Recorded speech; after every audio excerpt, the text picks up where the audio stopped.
Doctor Sandoval, ¿cómo estás? Bien, ¿qué tal, Mayer? Hey, good to see you. Buenas Gracias por tardes, estar igual. aquí. Gracias, Y antemano, gracias de parte de toda la población panameña a ti por estar en el frente junto al resto del todo el sistema médico, el personal médico, en frente de la pandemia los últimos 2 años. Yo sé que pasó de moda un poco, pero los héroes de blanco siguen siendo héroes de blanco. Y lo que ustedes hicieron y siguen haciendo, eso sí es servicio público. Pero dijiste héroes blancos, eso enmarca todo el personal de salud. No Solo médicos, enfermeras, terapeuta respiratorio, técnico, todo el personal de salud que... No, hasta el man que corta todo. La carne detrás del súper. Administración, exacto.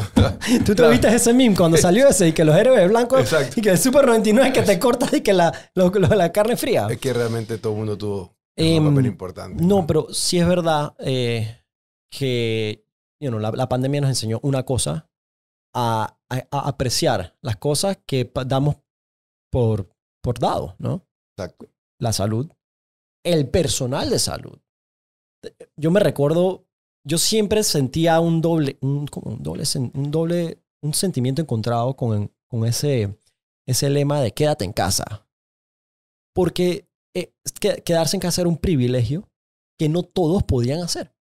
Y otros, como los personajes de salud, tuvieron que sacrificarse todos los días. Y por más de ustedes manejan horarios laborales Complicados. loquísimos. Y en la pandemia hicieron hasta excepción. Pero fíjate que curioso lo que mencionas, porque quédate en casa era para tratar de manejar a la población, Sí. ¿sabes? Restringir el movimiento y poder controlar el tema de los hospitales. Pero los que salíamos, todo el que le tocó salir, realmente pensaba, yo me voy a arriesgar. Sí, Yo recuerdo a mi hija de 10 años, Andrea, me decía, si tú recordarás el primer médico que descubrió esto en Wuhan, él murió. Sí. Entonces mi hija me decía, los primeros días me decía, pero tú por qué vas para el hospital si tú sabes que te puedes morir.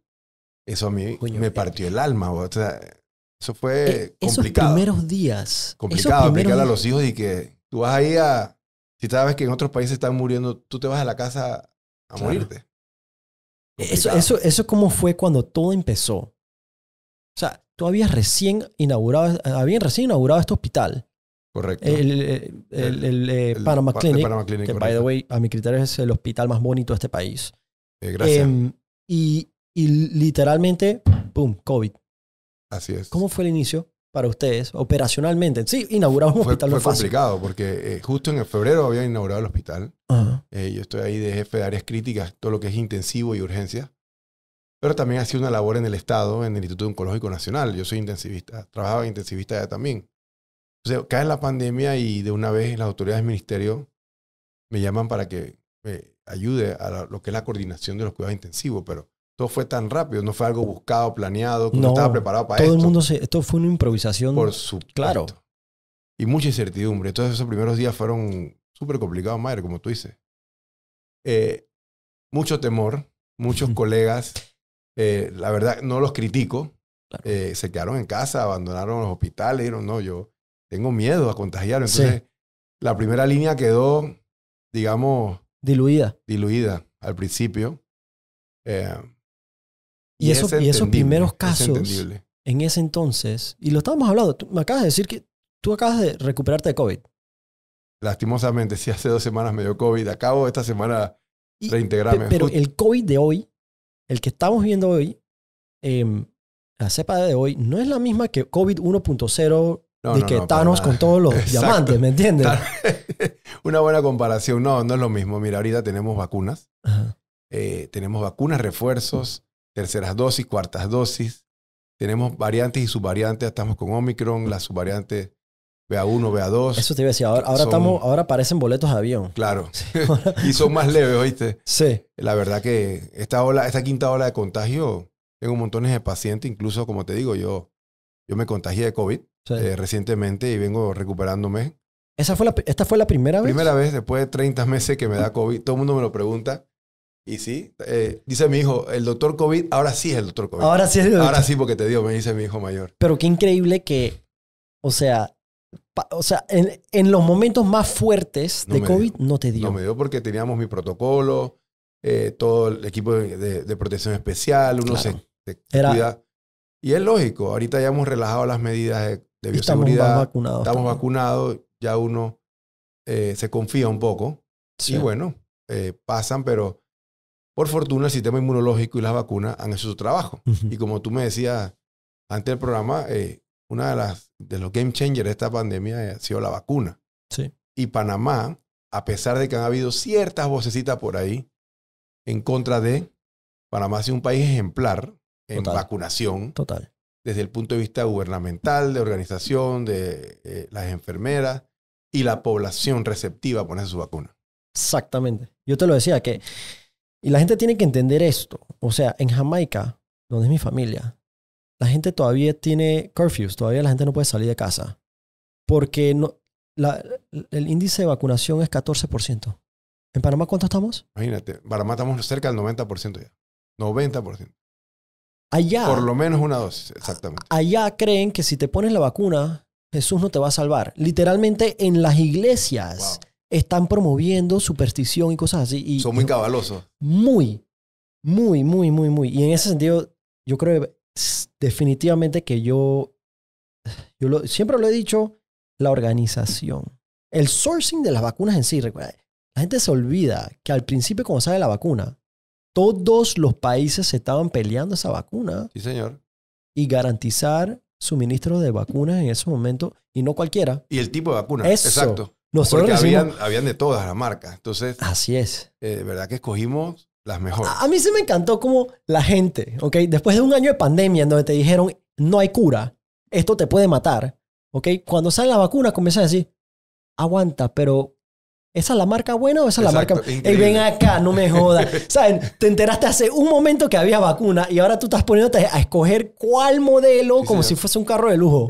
Y ahí empezamos la campaña de que la mejor vacuna es la que te llega al brazo. Es la que te pones. Es la que te pones. Entonces, pero sí tuvimos la fortuna que Panamá escogió tres de las mejores vacunas.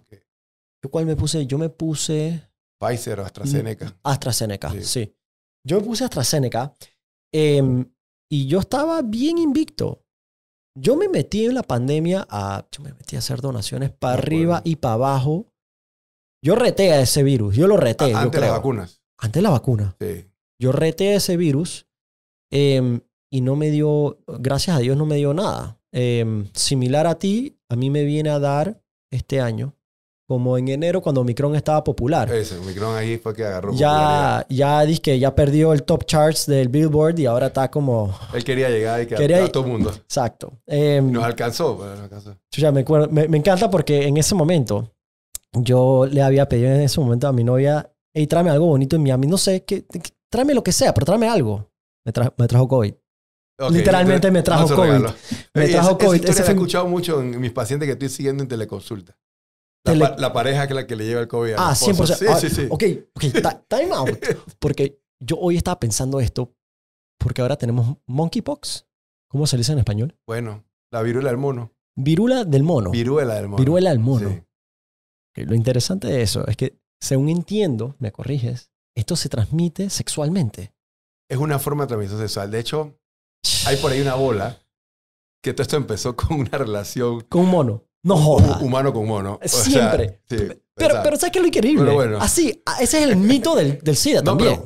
Pero el mito es que así inició. Pero bueno, aquí hay una evidencia que por ahí puede andar el asunto. Ok. No es considerada, digamos, 100% una enfermedad de transmisión sexual, pero sí es una forma de transmisión. Una forma. Indirecta de transmisión sexual. Eso sería un poquito complicado, ¿no? Si mi novia me trae de Miami monkeypox, bueno, yo ahí sí no es lo mismo que COVID, ¿sabes? Si me vas a traer uno, mi amor. Sí. Ahí hay otros temas. Claro, yo quisiera que no solamente... Prefiero estar solo enfermo que solo enfermo y con un problema relacional. Exacto. Hay otros temas ahí involucrados. Pero quiero bajar la alarma a la gente con la viruela del mono, porque, mira, no hay que alarmarse por esto. Digo, hay mecanismos, la Organización Mundial de la Salud ha hecho alertas que hay que estar vigilantes. Es una enfermedad que no es nueva. Los que tú eres más joven que yo, los que nacimos antes de 1980, que tenemos la vacuna de la viruela humana, estamos protegidos. Los que, como se erradicó la viruela humana en el mundo desde el 80, ya se dejó de vacunar. Entonces, quizás es la población que pudiera estar en riesgo son los que nacen del 80 para acá. Pero es una enfermedad que no es tan fácil transmisible como la viruela humana. Así que difícilmente lleguemos a tener una pandemia. Hay que estar alerta. Es una enfermedad de la transmisión. Tiene que ser más contacto con fluido, más tiempo con las personas. A diferencia, el COVID se transmitía en el aire. En el aire. Es lo más peligroso que pueda haber. O sea, en el nivel de formas, airborne es lo más peligroso. Yo vi yo me recuerdo, yo creo que muchas personas vieron ese clip del 2014, Obama diciendo el miedo que él tenía de que algún día hubiera un airborne disease, o sea, y literalmente eso fue lo que pasó. Eso fue lo que pasó con el COVID. Ok, yo vi este papel cuando iniciamos y yo me sorprendí. Y ahora te lo voy a mencionar por qué. Porque esta puede ser la primera letra, al menos que tú sabías que yo iba a querer leerlo. Esta es la primera letra de un médico que yo puedo leer. Sí, esto es tuyo. ¿Tú escribiste esto? Sí, yo escribí. Esta es una receta. Esa es mi letra, esa es mi receta. Sí. Yo puedo leer exactamente lo que dice ahí.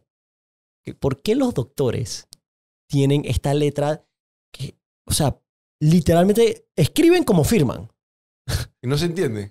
No, y lo mejor de todo es que ahí dice que la farmacéutica dice que la farmacista dice, sí, dale. Sí. Yo entiendo lo que dice. Sí, dice que garabato. Omeprazol. Y garabato 2 veces al día. Ver, ¿cómo tú pudiste traducir eso? Es jeroglífico. Pero te parece que se entiende mi letra. Tu letra sí se entiende. Tu letra sí se entiende. O sea, hay uno... ¿Cuál es la raíz de eso? Los apuntes en la universidad. Yo pienso que los apuntes en la universidad te van como generando la letra, el montón de pacientes que hay que ver en la consulta en un tiempo definido. Tú empiezas a escribir muy rápido y ya vas haciendo ya un garabato, ¿no? Sin embargo, esto no deja de ser un documento médico legal. La receta es algo serio. Entonces, yo trato de que eso sea legible para que el paciente entienda, para que el farmacéutico lo entienda. Yo le explico a mis pacientes que, mire, clarito, no será no la mejor letra, pero se entiende el mensaje, ¿no? Entonces yo traía mis apuntes. Yo siempre que vengo... Tú puedes traer batería. Examen es libro abierto. Yo siempre que vengo a una entrevista, vengo preparado, Mayer. Yo no sabía que tú me ibas a preguntar. No, yo no... Así que yo dije... Yo no sé qué te voy a preguntar. Por eso todavía no sé. Yo nada más estoy fluyendo. Yo vine pilado de viruela del mono porque es lo último que hay. Belleza, podemos hablar de eso. No soy infectólogo, pero soy médico y especialista y me preparé en el tema por si acaso, pero... ¿Tú sabes qué es lo que me pasa como paciente? Que el doctor me está diciendo, entonces te vas a tomar el omeprazol, porque no sé por qué puedo decir eso. Tienes que tomarlo 2 veces al día, ¿ok? En la noche, en la mañana, ¿ok? Por 3 semanas. Pero tranquilo, todo eso te lo estoy apuntando. Y tú dices, ajá. Obviamente, quizás porque soy hombre, me entra por aquí, me sale por acá. Y cuando llego a la casa, veo la receta y digo, ¿cómo es que es la cosa? No entiendo, literalmente no entiendo. Exacto. En Estados Unidos hacen algo muy pretty. Que literalmente te apuntan las direcciones, te escriben las direcciones de las dosis y todo en la botellita esa anaranjada. Correcto. No hay nada más gringo. Y todo en computadora, todo digitalizado. Sí. Correcto. Es para que no haya errores. Todo. Sí, no está escrito, a mano. Exacto. Muy importante. Ahí el error es mínimo. Sí. La posibilidad aquí todavía tenemos la bolsita de papelito. Sí, señor. Bueno. Con la letrita ahí corrida. Esas son cosas, te voy a ser honesto. Mira, yo viví mucho una vida médica desde niño en Inglaterra y te voy a decir una cosa. Hay algo de nuestra medicina panameña que se hace sentir bien cálida. El trato del médico en Panamá versus un médico en Estados Unidos o Inglaterra. Algo se siente, es que es como la educación de allá. Allá te sientes un número más. Y acá, cuando te sientas con tu médico, o sea, tienes la calidez quizás porque somos panameños. Y naturalmente... Y tienes más acceso al médico. Es cierto, como en todo hay excepciones, pero tienes más acceso al médico desde el teléfono, el WhatsApp, las redes, las consultas te caen por... Ahora, tú te ríes, pero A mí me cae consulta hasta por Instagram ahora. ¿Qué? No, sí. Y yo voy respondiendo por todos lados. Yo me pregunto, en Estados Unidos a un doctor tú no le puedes ni siquiera chatear. No. No, en Estados Unidos eso no se puede. No hay manera. No, aquí en Panamá, no importa. La gente... Yo he vivido... Ya yo ni pregunto, ¿cómo consiste mi teléfono? Ya eso no, exacto. No importa. Pero en verdad es increíble cómo... Hay pacientes eso nos gusta. Hay pacientes que se pasan. Okay, porque hay pacientes que te consultan más por teléfono que en la clínica. Ah, también. Y eso, hasta cierto punto, oye, eso no es correcto, papá. Como que esta es la... de esto vivimos. Exactamente. De esto. Exactamente. Este no es tu pasiero que le chateas en medio de la noche. Y obviamente, en casos de emergencia y todo eso, putri, eso es una cosa que Panamá tiene, que recoges el teléfono y llamas a tu médico de confianza. Tienes razón. Y eso es algo que Panamá, Chushi, eso es valioso. Oye, monkeypox. Ok. ¿Ya tenemos un caso en Panamá? No, para nada. No. Ni cerca. Lo más cercano que hay es un caso sospechoso en Argentina y es sospechoso, no está confirmado. Ok. Así que no hay que temer ni alarmar a nadie. No. Ni que sean titulares todos los días, ni nada de eso. Ya les está aburrida la pandemia, Mayer. ¿No te parece? Yo tripié eso. Cuando vi el primer titular, lo primero yo tuiteé es que nos pueden dar un break, por favor. Sí, hombre. Y después comencé a ver más titulares. Pero el contenido de la noticia era realmente insignificante a nivel estadístico. Entonces es más ganas de vender clics y crear bulla, histeria innecesaria. O sea, mi criterio es... Se dieron cuenta que en la pandemia eso vendía mucho clic. Y yo creo que los noticieros se han quedado sin contenido y le están magnificando esto más grande de lo que es actualmente. Yo me voy más allá. Noticieros y también políticos. Porque la pandemia de COVID-19 ya ha llegado a un punto en que ya la conocemos. Uh-huh. Ya tenemos 2 años en esto. Ya la población sabe cómo cuidarse, la población sabe que la vacuna es segura, que la vacuna previene enfermedad grave, y todavía seguimos contando casos. Yo como médico te lo digo que yo todavía no entiendo por qué no hemos cambiado un poco el chip de la pandemia. Todavía seguimos poniendo titular y que ¿cuántos casos nuevos hay? Los que tenemos oportunidad de viajar, tú que viajas también, tú vas a Estados Unidos, nadie usa mascarilla, ya no se habla de eso. O sea, me explico, aquí todavía queremos estar como con la zozobra. Entonces pareciera ser como mantener a la población en esa tensión. Entonces, como tú dices, los medios por un lado, las noticias, los titulares, y la parte crítica también.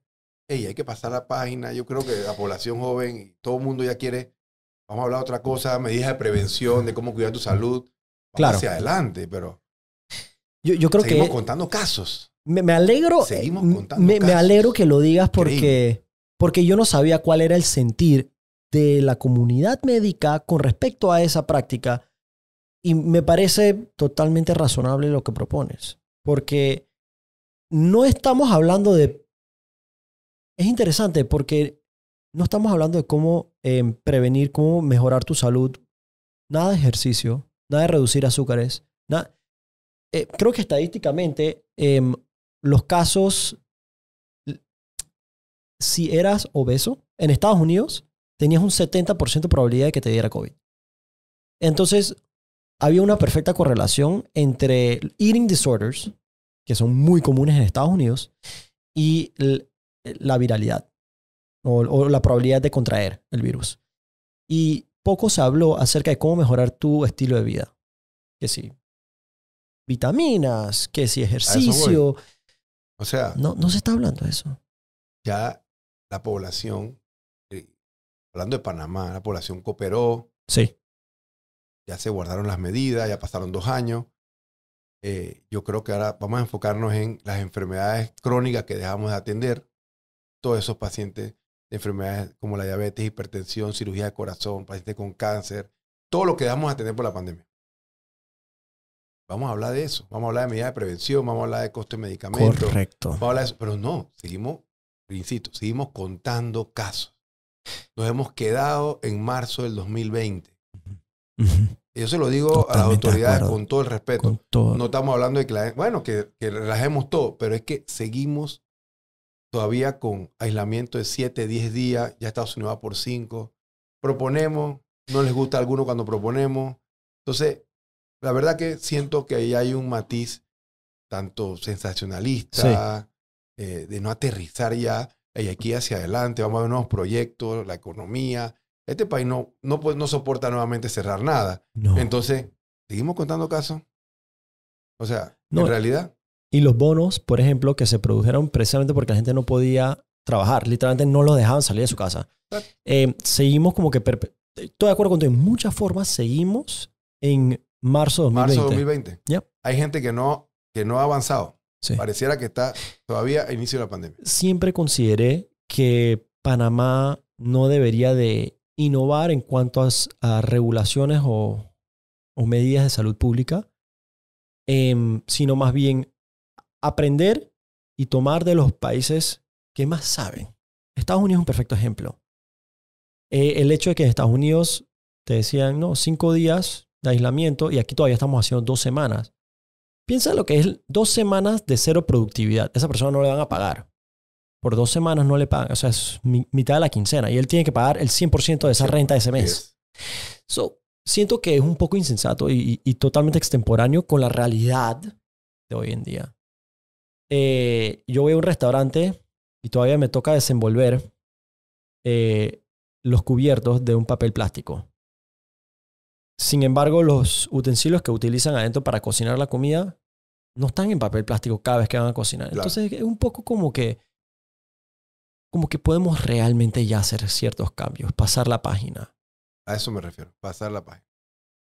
Me alegro que... Pero... Y yo sé que es un tema difícil porque, por un lado, tú eres médico y tú quieres seguir la ciencia. Por otro lado, quieres ser un team player de equipo Panamá y poner tu granito de arena. Pero entonces, ¿cómo te manejas cuando la ciencia y la lógica, como médico, te dice esto, pero los estamentos de salud pública dicen, no, esto no, acá? So, un poco frustrante. Ya lo viví en la pandemia. ¿En la pandemia viviste mucho de eso? Bastante, Mayer. Bastante. Yo te pensaba en la pandemia, yo pensaba que tú decías salten y ellos decían qué tan alto. Esa era mi imagen. No, eso no fue tan fácil. ¿No? No, que va. Eso es muy complicado. Y cuando es dentro de un engranaje gubernamental donde hay otro tipo de decisiones políticas de por medio, no es tan fácil. Es que esa es la parte que no entiendo. Eso es complicado porque por más que te digan que están tomando medidas basadas en ciencia, eso no se aplica al 100%. Claro. Entonces, ojalá hubiera sido tan fácil como tú dices. El tema de la cuarentena total fue sustentarlo en números y estadísticas para que realmente tomaran esa decisión. Luego ir relajando las medidas. Tomó un tiempo en que fueran analizando el tema de la vacuna, después el tema de la disminución de aislamiento de los 14 días, cuando propusimos 10. Pasaron meses en que bajaron a 10 cuando ya en Estados Unidos y en Europa iban por 7. O sea, nosotros vamos como unos 6 meses más tarde que la gente. Siempre estamos un paso atrás. Y eso atrás. A veces cuesta. El aparato gubernamental le cuesta tomar decisiones rápidas. Y yo creo que eso es una de las cosas que hay que mejorar. En la parte, me estoy hablando de la parte de salud pública. Sí. Ok, tú tomas la decisión de este tratamiento. Sí. Vamos a hablar de uno que te va a encantar a ti. Okay. La famosa hidroxicloroquina. Okay. El medicamento más politizado de la pandemia. Correcto. ¿No? Ok, lo utilizamos en los primeros 2 meses. No sabíamos qué estaba pasando. Luego salieron múltiples estudios en que no servía. Okay. Y que era hasta contraproducente. Y seguimos distribuyendo hidroxicloroquina por 1 año más. Entonces yo te pregunto. ¿Así fue? Sí, entonces yo te pregunto, ¿por qué no reversaste esa decisión? Ajá. No, porque es que costaba demasiado volver a tomar una decisión en vía contraria. Y me imagino que porque ya habían comprado y tenían También que usarlo ser. porque Entonces, son las cosas que yo todavía cuestiono en la pandemia. O sea, el hecho de tomar decisiones en vía contraria a la ciencia. Sí, no moverse a la velocidad de la propia ciencia. Exacto, no se mueve a la velocidad. Es una lástima porque siento que eso no es solamente... mi opinión es que eso no es solamente un reflejo de cómo se maneja la salud pública, sino es realmente cómo se maneja la administración pública en este país. Sí, porque señor. regulatoriamente también nunca estamos a la delantera de nada en Panamá. Realmente, socialmente a nivel de progresividad social, legislación. Por ejemplo, hey, ¿cuántos países del mundo, ciudades del mundo o estados de Estados Unidos, por ejemplo, ya han legalizado el cannabis medicinal? Y Panamá es todavía disque, no, que los estudios, ¿qué estudios, papá? Si te vas a basar en los estudios, Eso está estudiado. eso está estudiado. Hace rato. Y el efecto social, por ejemplo, con el tema de que si legalizas uno, entonces eso va a permitir que las demás drogas es gateway drug. El argumento de que es un gateway drug. Y tú mira California hoy en día. O sea, si hay algo que sabemos de los gobiernos es que los gobiernos quieren plata. Nunca tienen y siempre quieren. Hey, ¿tú quieres hacer plata? Legalízala. Medicinal. Yo, por ejemplo, yo soy epiléptico. Y en Estados Unidos, I was prescribed. Es una de las indicaciones de la epilepsia. Correcto. Entonces es interesante que el medicamento que me prescribe mi médico es ilegal. Entonces, en Panamá, para mí, es ilegal tratarme. Entonces, es como raro porque no suena razonable. No suena que es una decisión basada en lógica. En evidencia científica. Eso. Porque hay la evidencia que soporta su... Yo creo que... Pero eso no es nuevo. Yo creo que eso es Panamá. Y la pandemia fue como un microcosmo de lo que se vive en diferentes maneras. La pandemia desnudó un poco problemas que ya sabían. Sí. ¿No? Ya sabíamos, un sistema de salud frágil, fragmentado, publicidad de recursos, Ministerio de Salud, cae el Seguro Social, instituciones privadas por otro lado. Entonces la pandemia desnudó, puso más en evidencia eso. Autoridad de la caja diciendo una cosa, Ministerio de otra cosa, hospitales privados otra. Tratamos de consolidar y el consenso, pero complicado. Era como un monstruo de tres cabezas, de cuatro cabezas. Sí, y todas querían ser jefe. Ese es el problema. Sí, señor. Estaba pensando ahorita...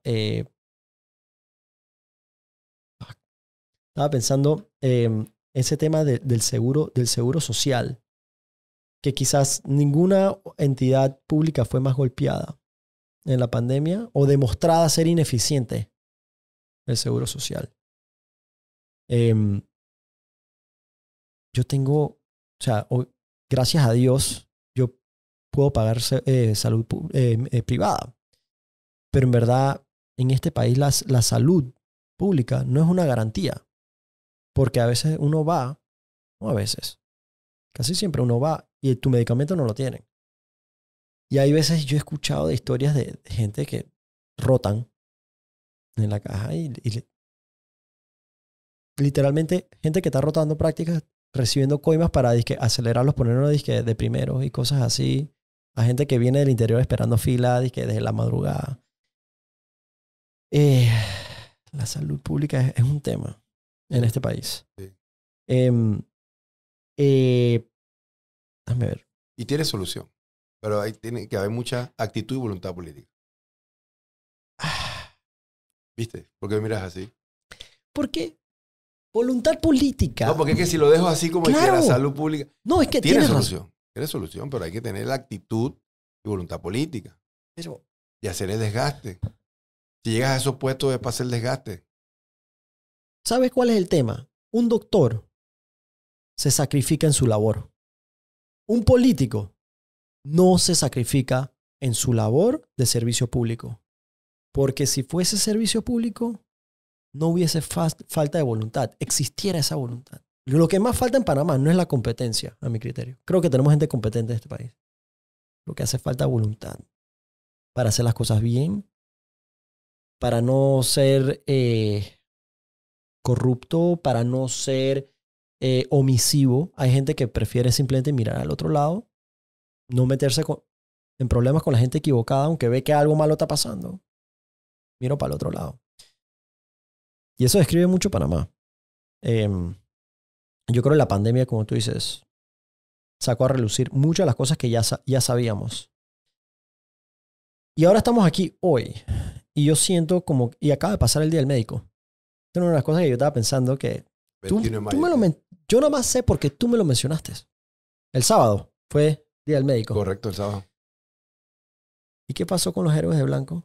Porque o sea, fue tan rápido que los apreciamos y tan rápido que no los honramos. Fue el Día del Médico. Todavía estamos en pandemia. ¿Eh? Todavía hay una crisis de salud. Todavía. Y no obstante, es como si ya no importa. De hecho, aquí mismito, yo salgo aquí de Oceanía y hay un cruce al hospital de Punta Pacífica. La gente no le da el chance ni a las enfermeras. Para cruzar la calle, ¿verdad? Entonces, como que ¿dónde quedó ese héroe de blanco? La admiración y el respeto al médico. Ya. En el Día del Médico tuvimos la oportunidad de que la Facultad de Medicina y el Colegio Médico tuvo la distinción con algunos colegas de un reconocimiento por la labor que hicimos en la pandemia.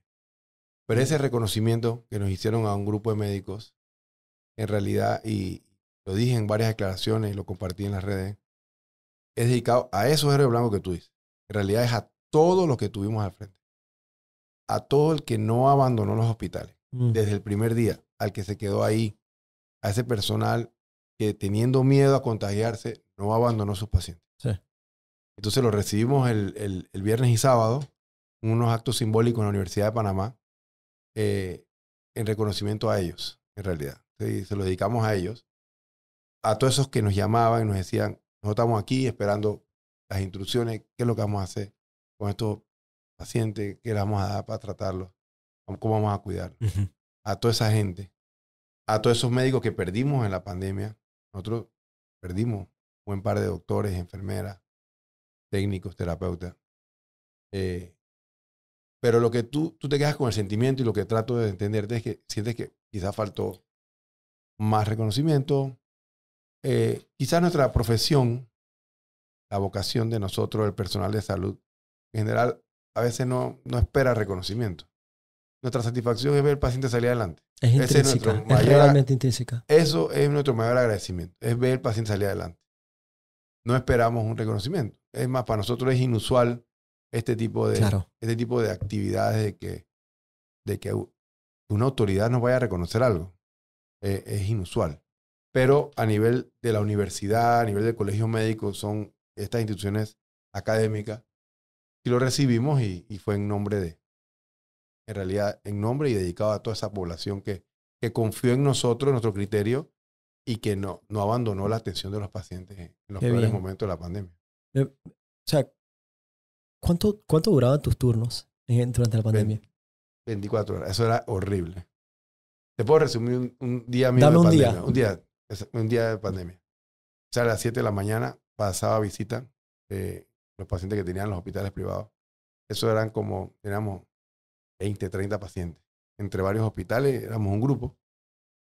Eso terminaba como de pasar visita entre esos como a las 10, 11 de la mañana. Y de ahí me iba para el Ministerio de Salud. Y de ahí me quedaba todo el día en el Ministerio de Salud. Hacíamos Zoom, reuniones con países en Europa, que si China, que si Europa, horarios diferentes. Sí. Discutiendo que si esto no sirve, que si esto lo otro. Recibiendo instrucciones de que hay que abrir un intensivo acá, hay que abrir un intensivo allá porque la gente se está muriendo. No, pero no tenemos intensivo. Bueno, vete allá y monta un intensivo. Monta algo. Entonces fui a Chorrera, fui a San Miguelito, lugares donde no había cuidados intensivos. Entonces, que bueno, no hay cuidados intensivos. Bueno, había que buscar un lugar con los conocimientos que teníamos de qué es una unidad de cuidados intensivos. Entonces, este lugar aquí va a ser. No, que aquí era la sala de parto. Bueno, ya esto no va a ser la sala de parto. Esto va a ser una unidad de cuidados intensivos. Bueno, pero es que no hay intensivistas. Entonces, tocaba llamar a los colegas y que, bueno, ¿quién se quiere venir para acá por un par de meses? Bueno. No, pero entonces ahora faltan enfermeras. Pero hay que buscar las enfermeras. Y así abrimos, por ejemplo, Chorrera y San Miguelito, que eran hospitales que estaban trasladando los pacientes a Panamá. Algunos se morían en los traslados. Sí. Pasó de todo al principio. Se morían en los traslados porque venían inestables, falta de oxígeno. Entonces, nosotros le dijimos en ese momento a la ministra que estos hospitales no podían seguir trasladando a los pacientes, que había que atenderlos y quedarse con ellos allá. Y así se abrieron cuidados intensivos en el Nicolás Solano, en San Miguel Arcángel. Eso aguantó esa avalancha de pacientes. También en Azuero. En Azuero teníamos hospitales, pero entonces no se ponían de acuerdo qué hospital recibía COVID, cuáles no. Las autoridades, por un lado, hicimos también viajes allá, Chiriquí. Nosotros hicimos un recorrido por todo el país en las partes públicas. La parte privada fue un poco más fácil ponernos de acuerdo de cuáles eran los criterios de admisión, qué paciente sí, qué paciente no, pero también se llenó. Nosotros llegamos a estar al borde de la capacidad hospitalaria en diciembre del 2020. Ese fue el peor mes de la pandemia. Diciembre, enero del 2020 fue el peor mes de la pandemia. Los hospitales privados en Panamá se saturaron de pacientes y ya todos los que venían los mandábamos para los hospitales públicos. Ahí fue donde abrimos el Figali. Ahí fue donde abrimos el Figali, un centro de convenciones para atender pacientes. Ahí fue donde abrimos el hospital modular. Correcto. Entonces, ahí fue donde se abrió el ISSSTE, un Instituto Técnico Superior, se habilitó. Ahí fue donde fuimos al Instituto de Medicina Física y Rehabilitación, que está por la vía yendo a Rotcarú. Ese era un hospital de rehabilitación física. Lo montamos un intensivo allá con intensivistas, oxígeno, ventiladores, todo. E historias del COVID. Yo algún día voy a escribir todo eso. Y entonces, empezabas tu día a las 7 de la mañana. Y terminaba. Y cuando terminas la parte burocrática. Espérate. Entonces iba al ministerio a hacer todo eso que acabo de decir. Entonces ya venía como a las 5 o 6 de la tarde y dije, no, tenemos que irnos para el C5. C5 era el Centro de Comunicación del Estado. Ahí estaban ahí hacían las conferencias de prensa. Entonces había que prepararse porque había que dar un anuncio a la nación de lo que estaba pasando. Entonces ahí nos veían nosotros y que bueno, el informe de los cuidados intensivos con el doctor. Entonces yo tenía que dar un informe. Había que prepararse para hablarle a 4 millones de personas de eso. Y eso te iba a decir, tú jamás estaba preparado para eso. Jamás en tu vida. No, que va. Estaba preparado para intensivista, pero no para estar dando informe a la nación de cómo estaba la pandemia, cuando estaban muriendo y cuando estaban salvando. Y después de ahí salía a volver a pasar visita a los pacientes de la mañana, la segunda ronda. Oye, ¿salías a qué hora de esta? 8 de la noche. O sea, ahí salía. ¿Y entonces regresabas al hospital, a la gente que viste en la mañana? Sí, a darle la vuelta, no. Y entonces ahí empezaba a hablar con los colegas intensivistas de las públicas y que cómo te está yendo con los pacientes para tener un censo para el día siguiente, porque había que tener el censo de los pacientes, de las camas de las públicas, de cuántos ventiladores, cuántas camas había para no quedarnos sin cama. Entonces, a las 11, 12 yo empezaba a chatear mi grupo, tenía como 10 grupos de chat. Me puedo imaginar. Entonces dije, ¿cómo están las camas en Chiriquí? ¿Cómo están las camas en Azuero? ¿Cómo están las camas en Santo Tomás, en el seguro? Para que no nos quedáramos sin cama, sin ventiladores. Entonces, así empezaba yo. Terminaba 12, 1 de la mañana. Y que no llegara una urgencia a la madrugada. Eso te iba a decir. Y entre todo eso y todos esos grupos, todavía tienen los grupos de familia, grupos de amigos. Y amigos y gente conocida y gente no conocida que te escribía, necesito una cama. Sí, señor. Así mismo.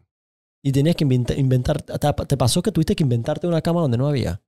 Y pasó que hasta familiares míos no había cama porque estábamos llenos. Decía, tiene que esperar. Pacientes esperando en ambulancia, familiares esperando en ambulancia. Correcto. Toda una noche. Ambulancia. En la ambulancia. Sí, señor. Hay fotos terribles del complejo hospitalario. 10 ambulancias en línea, en la madrugada, toda la luz se prendía con los tanques de oxígeno acabándose porque no había cama para subir los pacientes. Señor. Esa es la parte de la pandemia que siento yo que se debe rescatar.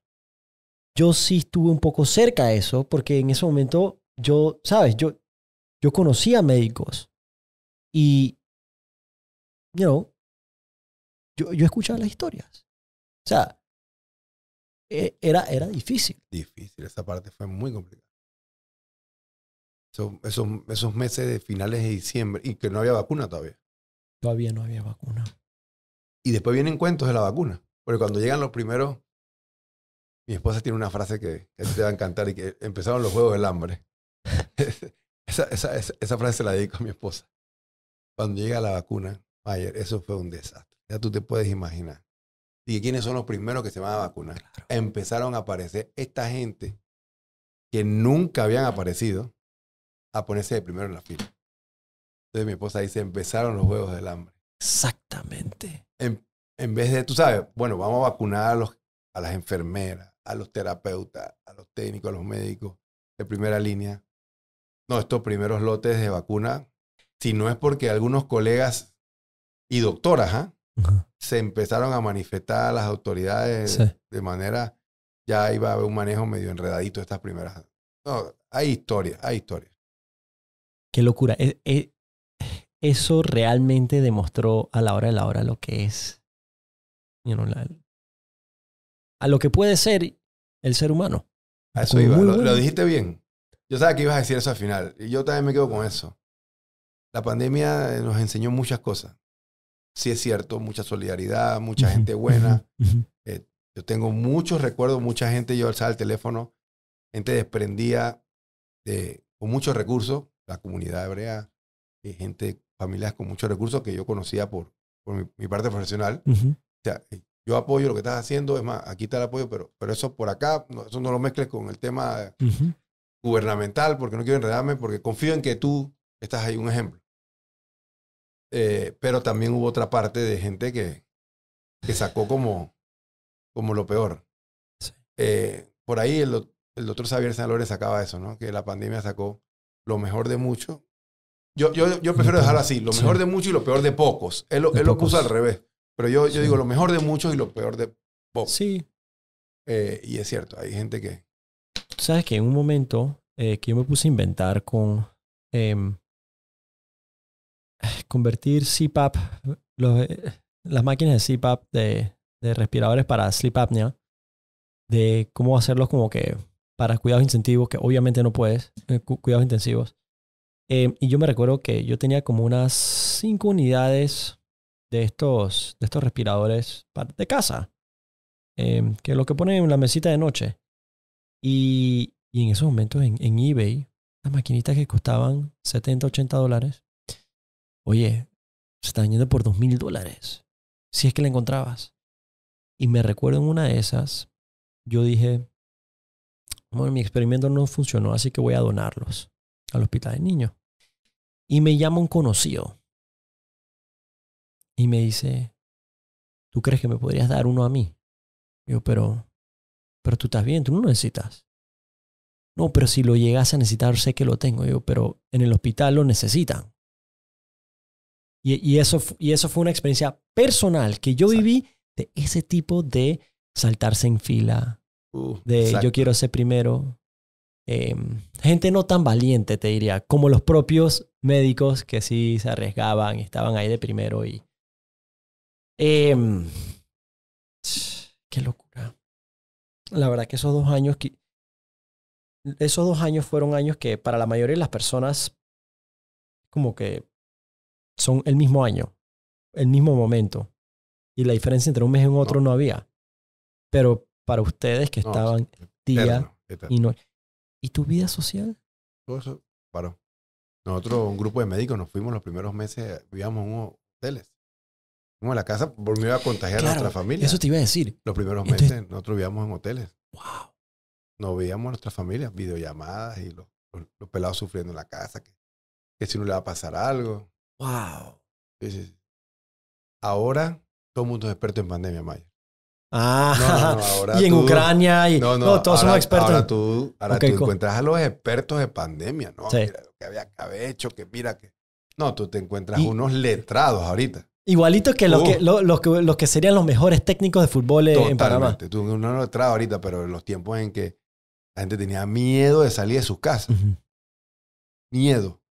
Habíamos poco en la calle. Sí, cuando uno mira para atrás, es muy fácil criticar y reconocer que podía haberse hecho mejor y todo. Pero cuando uno está en el momento, actuar, disparar primero y apuntar después no es fácil. Porque en ese momento eso es lo que se requería. El retroscopio nos hace genios. El retroscopio. Pero realmente creo que cumplimos en un momento histórico porque Panamá sufrió una de las peores crisis sanitarias, Panamá y el mundo, en la cual nadie era experto ni estaba preparado. Exacto. Y se hizo de la mejor forma.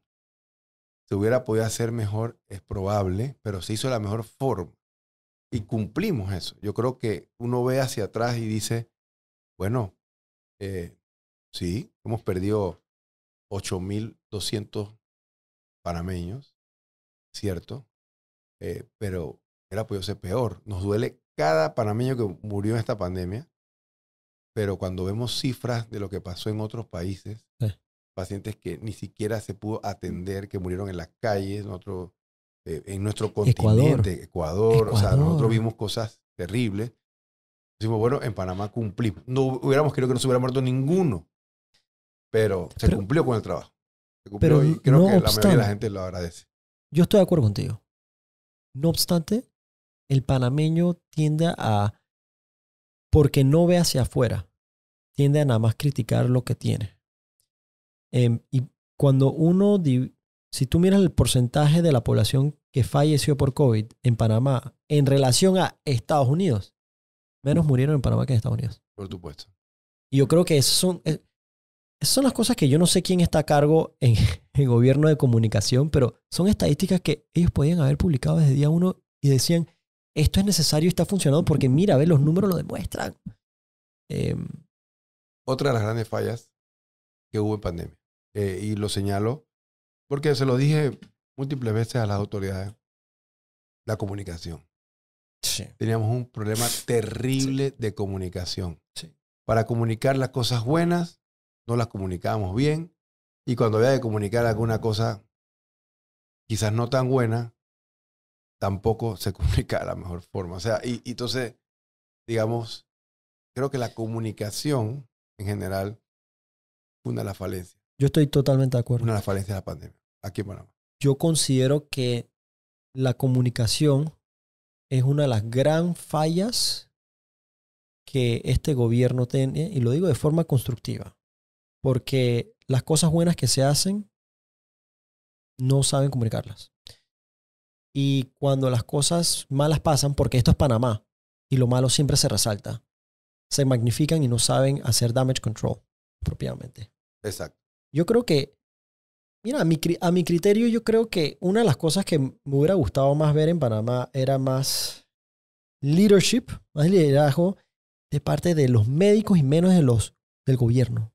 Siempre sentí que era un tema del gobierno manejando una situación médica versus la comunidad médica liderando y poniéndosele una capa que nunca pensó que iba a tener que hacer, como tú, teniendo que hablarle a la nación. Exacto, no estábamos preparados para eso. Pero mira, ahora que dices eso, recuerdo cuando hay el cambio de ministro, de la ministra, por el ministro, el comité técnico asesor que habíamos estado en la primera parte de la pandemia, eso se disolvió. Fue una de las primeras cosas que... ¿Técnico asesor qué era? El comité técnico asesor era un comité multidisciplinario formado por intensivistas, infectólogos, epidemiólogos, salubristas. La gente que sabe. ¿No? Todo el mundo mezclado. Y nosotros teníamos una conferencia. La ministra se asesoraba, se nutría de lo que salía del consenso de todos esos multidisciplinarios. Bueno, tú sabes que estas cosas hay que hablarlas como son. Hay gente que eso no le gusta porque gente que le robas espacio a ciertos políticos. Entonces hay gente que no le gusta, pues. No le gusta que el doctor Sáenz Lórez sea una autoridad nacional en vacunas, no le gusta que el doctor Ortega sea una autoridad en vacunas y que esté hablando y que la gente sea un referente. Pues eso no le gusta a cierta gente. Entonces, bueno, fue una de las primeras cosas que hicieron cuando reestructuraron, disolvieron el comité técnico asesor, teniendo gente como Juan Miguel Pascal en el Gorga, Javier Nieto de infectólogo. ¿Y con quién se asesoraban después de que disolvieron? Bueno, después hicieron un consejo consultivo de ex ministros y doctores con autoridad y conocimiento, pero que ya no se comunicaban con la gente. Entonces, nada más salía hablando el ministro. Entonces, eso la gente le perdió. Entonces, todo el mundo empezaba a escribirnos que porque habíamos abandonado, que no abandonáramos a la gente. Y seguíamos ayudando, pero el gobierno cambió la estrategia de comunicación y nos quitó del foco de comunicación con la gente. Perfecto. Entonces, eso también... Eso tuvo su efecto. Tuvo su efecto. Eso tuvo su efecto. Y yo creo que la historia de si me preguntas a mí, mi opinión personal, es que la historia de la ministra Turner y el ministro que tenemos ahorita es la perfecta historia de más vale malo conocido que bueno por conocer. Porque Yo creo que la opinión pública con respecto al ministro fue aún peor cuando la reemplazaron, cuando ella salió del puesto. Y yo no sabía esto, que habían disuelto este comité. Sí, sí, sí. Fue la primera cosa que hizo el ministro. Eso fue la primera cosa que hizo. ¡Wow! Sí, señor. Historias del COVID. Pero tú sabes... Ese es un hashtag que vamos a hacer tú y yo. Historias del COVID. Mira, yo no te voy a poner en una posición... Ya vienes con la pregunta tóxica. No, al revés. Al revés, yo no te pregunto más precisamente porque... Yo soy, en verdad, estoy tan agradecido por el trabajo que tú has hecho que yo no te quiero poner en una posición incómoda con las personas, ni con ningún político, ni nada de eso. ¿Ok? Pero sí siento que es tan panameño agarrar y simplemente romper. Voy a cortar el paracaídas en medio del aire para ahorrar peso, así caigo más. Así no peso tanto cuando caigo. Así se siente cuando me dices que disolvieron el comité. Señor. Bueno, me imagino que por lo menos tuviste más tiempo para... No, o sea, para enfocarme en los pacientes, en la familia. Pero no, cada uno de nosotros siguió ayudando desde su rama. Cada vez que el ministro alzaba el teléfono y me llamaba, el presidente de la República, sí, para alguna consulta, estoy ahí. Y sigo estando ahí. Siempre estuve. Sí. Pero la forma de la cambió. forma en que trabajábamos, sí, la era forma cambió. Sistemática, nos reuníamos, discutíamos. Cada decisión colegiada, eso cambió. La decisión fue de repente, no, esto no se va a hacer así, ya no se va a hacer así. Explico. Antes discutíamos, ¿qué te parece? ¿Por qué no esto? ¿Por qué no lo otro? Mira los artículos que están saliendo. Había miembros del comité técnico asesor que se revisaban 20 papers al día. Entonces, estamos hablando de que aquí hay gente en pandemia que no se revisó un paper y que salen a dictar una norma sanitaria sin ni siquiera actualizarse. Hay que hablar las cosas como son. Exactamente. Entonces, aquí hay gente que estudia, se prepara para dictar una norma, pero hay otros que repiten las cosas. Entonces, hay una gran diferencia cuando tú estás en un comité técnico asesor colegiado y tú tienes un tipo con un doctorado, un PhD al frente tuyo, tienes un especialista, subespecialista que está viendo 40, 50 pacientes diarios, que está viendo cómo evolucionan los pacientes, listo, y aquí tienes un infectólogo pediatra, y tienes un infectólogo adulto al frente, un neumólogo acá, y un epidemiólogo, estás discutiendo, de repente dices que disuelvo esto, y ahora yo tomo las decisiones por lo que me dicen de afuera, o lo que me recomienda alguien. O sea, eso fue lo que pasó, en realidad, con el comité técnico de eso.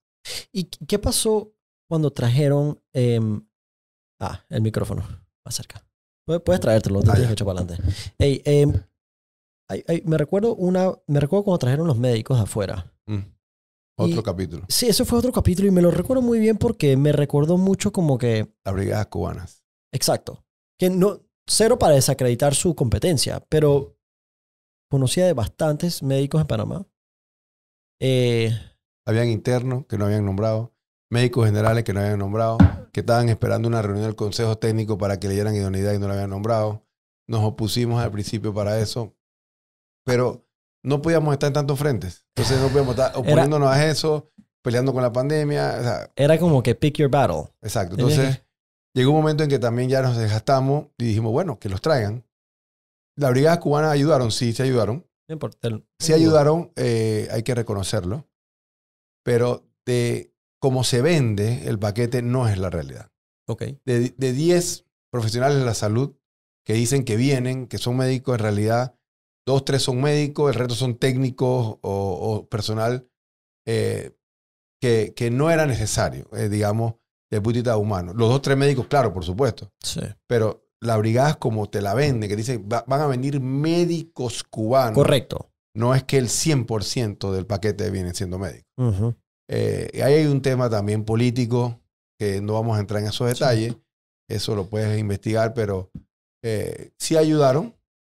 Pero demoralizó bastante. Sí, porque había muchos médicos panameños esperando su nombramiento, esperando sus idoneidades, médicos generales. Según tengo entendido, atrasamos como 2 años en la creación de nuevos médicos.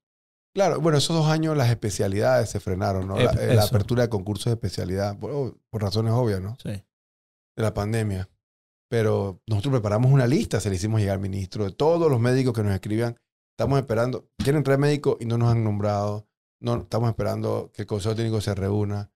Se hicieron reuniones extraordinarias del Consejo Técnico para eso, pero entre toda esa vorágine de cosas, bueno, Brandán, ya llegaron la brigada. ¿Y tú cómo te enteraste? ¿A ti te avisaron o tú? Sí, a todos los gremios nos avisaron. Sí, Sí, nos avisaron.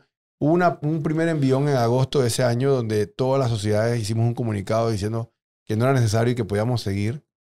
Pero luego vino octubre, noviembre, que sí vino una andanada de pacientes donde empezamos a llenar los hospitales, como te digo, el Figali, el Modular, Santo Tomás, el Complejo, todo se llenó. Y que la verdad ya había una fatiga del personal de salud. Sí. No hay que negarlo, estábamos agotados. Sin duda. Así que ya volví a ponernos y volví a insistir en que nombraran los que faltaban. Dijimos, ¿sabes qué? Que vengan los que ya están formados. Pero el 100% no eran doctores. Right, eso que quede claro. Yo te quiero preguntar algo bien íntimo, porque es una de las cosas que más respeto de un médico. Mi vida fue salvada por un médico. Yo no estaría aquí si no fuese por los doctores. Entonces, por eso, como a mí me dicen que, ay, no, que la vacuna. Hermano, papá, aquí estamos todos vivos gracias a diferentes vacunas de muchos tipos, a la medicina. Pero hay una cosa que ustedes, particularmente ustedes, luchan con esto. Y me interesa saber cómo lo manejas tú, que se trata cuando pierdes un paciente. ¿Cómo? En medio de, por ejemplo, en COVID, esto pasó. Y encima de todo, tienes tantos otros en fila. ¿Qué pasa por tu mente? ¿Cómo tú manejas e internalizas esta situación? Porque cierta parte humana del doctor Name Surname. Tú me pusiste así, me acuerdo. Doctor Name Surname. Siente y puede sentir hasta culpa en decir, no lo salvé.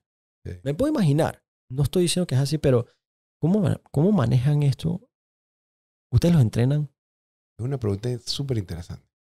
No nos entrenan ni preparan para eso. Pero mi especialidad, como es cuidados intensivos, mi subespecialidad, yo soy especialista de medicina interna y es una subespecialidad en cuidados intensivos. Estamos acostumbrados a lidiar todos los días con pacientes entre la vida y la muerte. Digamos que ese es el diario vivir. Uh-huh. A diferencia de otras especialidades médicas. Entonces, siempre, cada vez que se nos muere un paciente, para nosotros eso es sumamente doloroso. Y yo tengo muy claro recuerdos de pacientes que se me han muerto en esta pandemia que me dolieron muchísimo. Pacientes jóvenes que todavía me escribe la esposa, y siempre me acuerdo de usted, gracias por todo lo que se hizo. Súper complicado.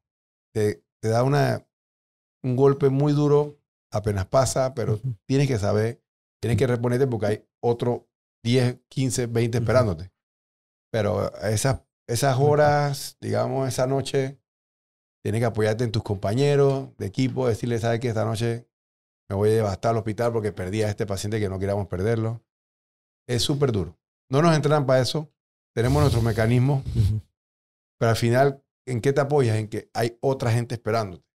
Entonces tú tienes que... No te puedes quedar ahí. No te puedes ir en la película o en la telenovela ahí porque los otros días, ¿qué pasa? Entonces... Claro. Te duele, pero tienes que reponerte. Porque las otras vías dependen de tu acción. Y siempre tú te encomiendas, ¿no? A Dios que dice, bueno, eso hice todo lo que tuve en mis manos. Y bueno, y te vuelves para el día siguiente. Pero es duro. Wow. Es duro. Tengo varios recuerdos, colegas, sobre todo colegas también, pacientes jóvenes, como te digo. Tengo clarito. Sí siento un inmenso respeto por colegas tuyos que ayudando contrajeron el virus y fueron entonces víctimas del propio virus que buscaban contraatacar. Sí, eso debe ser... Eso es tough. Y me puedo imaginar que a nivel familiar eso debe ejercer cierta presión en ti, porque si le pasó a un colaborador tuyo, o sea, tu propia familia está diciéndote... ¿También te lo pasa a ti? Sí, ¿no? Y tu propia familia te va a decir, ¿qué haces ahí? Vente para acá, no te quiero ahí. Siempre fue la duda de todos nosotros. O sea, siempre decía, momentos difíciles en la pandemia. Lágrimas así en la casa. Que, bueno, en cualquier momento nos pasa a nosotros y quedamos hospitalizados y ya tú sabes, esto puede pasar. Entonces en mi equipo hablamos, en mi equipo intensivo hablamos. Bueno, ya tú sabes que si me desaturo, yo voy a aguantar hasta tanto, no me intubes hasta que ya no me veas como azul. Wow. No, nosotros teníamos nuestro protocolito. Ustedes tenían hasta terrible, su plan y todo. Teníamos un plan entre los intensivistas. Tú sabes que mi saturación basal es tanto. Ya nos medíamos nuestras constantes vitales. Yo voy a aguantar hasta tanto. Si tú me ves, tú déjame con el oxígeno a lo máximo. Yo voy a tratar de aguantar. ¿Cada cuánto se recordaban esto? Eso lo hablábamos en las noches, cada 2, 3 días. Cuando caían más gente intubada y todo esto, decíamos. Porque teníamos que intubar a la gente y poner el respirador. Y hablábamos y decíamos, espérate. Si tú me ves en 88, 87, déjame. Todavía déjame ahí con el oxígeno aguantado. Hasta lo último yo aguanto y ya, si me tienes que intubar, avísale a mi esposa que me vas a intubar y todo, pero dame chance hasta lo último. Y es que, según entendía, el momento que te intuban, sacarte del respirador es complicado. ¿Por qué? Es complicado porque el cuerpo y los pulmones se adaptan, se sienten confortables con eso y el destete del ventilador, el weaning, que se llama en inglés, es complicado porque tú volver a desacostumbrar, el cuerpo está bien oxigenado, está descansando, despertar al paciente para bajar los parámetros, para ponerlo a respirar por sí solo, es un proceso que toma un tiempo. Y no teníamos muchos recursos humanos, no había enfermera, muchos terapeutas, muchos médicos que estuvieran pegados al paciente en ese proceso que demora sus días. Wow. Entonces, al principio de la pandemia, hablar de intubación era prácticamente morirse. Sí. Al principio de la pandemia. Los primeros meses, paciente intubado, paciente que se moría. Me acuerdo de eso. Marzo, abril, terrible. Hasta que un panel de expertos nacionales, y siempre reconozco a la doctora Susana Gese en Santiago de Bravo, una intensivista de nacionalidad, origen cubano, pero toda su vida vivió aquí en Panamá. Ella, junto a un grupo de neumólogos, intensivistas, hicimos una videoconferencia. Dijimos, ¿qué podemos hacer diferente por los pacientes que se están muriendo? Ella nos dijo, mira, yo le estoy poniendo esteroides de manera temprana a los pacientes, a los intubados graves. Los chinos y los italianos decían que no, que eso estaba proscrito, que los esteroides empeoraban a los pacientes. Y nosotros le dijimos, ¿sabes qué? Vamos a hacerlo como lo hacemos con las otras neumonías en intensivo. Y empezamos a ponerle dosis altas de esteroides a los pacientes que estaban graves. Y eso empezó a disminuir la inflamación pulmonar y pudimos sacarle el respirador a los primeros pacientes. Y yo recuerdo esa conferencia de prensa que yo pude transmitirle a la nación, que habíamos logrado extubar con éxito los primeros 26 pacientes a nivel nacional. Ese fue el día que yo dije, aquí hay una luz al final del camino. Porque ya no todos los que intubamos se morían. Esto como que, ¿qué mes fue del año 2020? Esto fue como en abril, mediados de abril. Pero ya habíamos pasado 6 semanas con que todo el que se intubaba moría. Entonces, cuando ya vimos que los primeros 26 pacientes pudimos quitar el respirador, es lo que tú preguntas. Dice, bueno, pudimos lograr sacar de intensivo a un par de pacientes. Y ahí dijimos, ¿sabes qué? Sí se puede. Esa sí, fue la sí primera luz en medio del camino que vieron. Sí. Ahí, ¿sabes qué? Se pueden salvar la gente. ¿Y qué era lo que le ponían? ¿Cortisona? Esteroides, Esteroides. Sí. Dexametasona o metilprednisolona, que son esteroides para disminuir la inflamación exagerada que produce el virus en los pulmones. ¿Y por cuánto tiempo les ponían esta? Por una semana. Una semana. No Pero iba en contra de las guías internacionales que en ese momento decían que no se pusiera. Que decían los chinos, los italianos, los españoles, los primeros estudios, que estaba contraindicado. Que eso hacía como que el virus se esparciera más. Pero después salió un estudio inglés, un famoso estudio inglés que se llama el DEXA Trial, dexametasona, que demostraba que en los pacientes graves, con hipoxemia y oxígeno bajo en la sangre, y que caían en el respirador, si le ponías esteroides temprano, evitabas que murieran. Y lo podías sacar más rápido el respirador. Entonces, eso iba de la mano con lo que habíamos decidido un mes antes aquí los panameños. Ah, ustedes lo hicieron antes de que ese estudio se publicara. Sí. Sin tener una evidencia, Era experimental. Sino con el apoyo de la doctora que había tenido en Santiago una buena experiencia y algunos colegas acá en Panamá. Dijimos, ¿sabes qué? Vamos a hacerlo pues, si lo hemos hecho antes con otras neumonías. Y dio resultados. Eso salvó mucha gente. Wow. Y después que se publicó ese paper, Se ha seguido utilizando. Ya es una guía. Ahora es una guía. Ya es una guía internacional el uso de esteroides en pacientes con COVID moderado y grave. Wow. Wow. Qué increíble. Con una doctora de Santiago. Santiago, la doctora Susana Gese.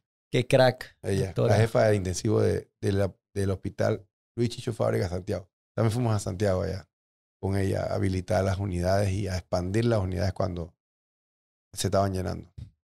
Wow. Un tema similar, pero punto de aparte.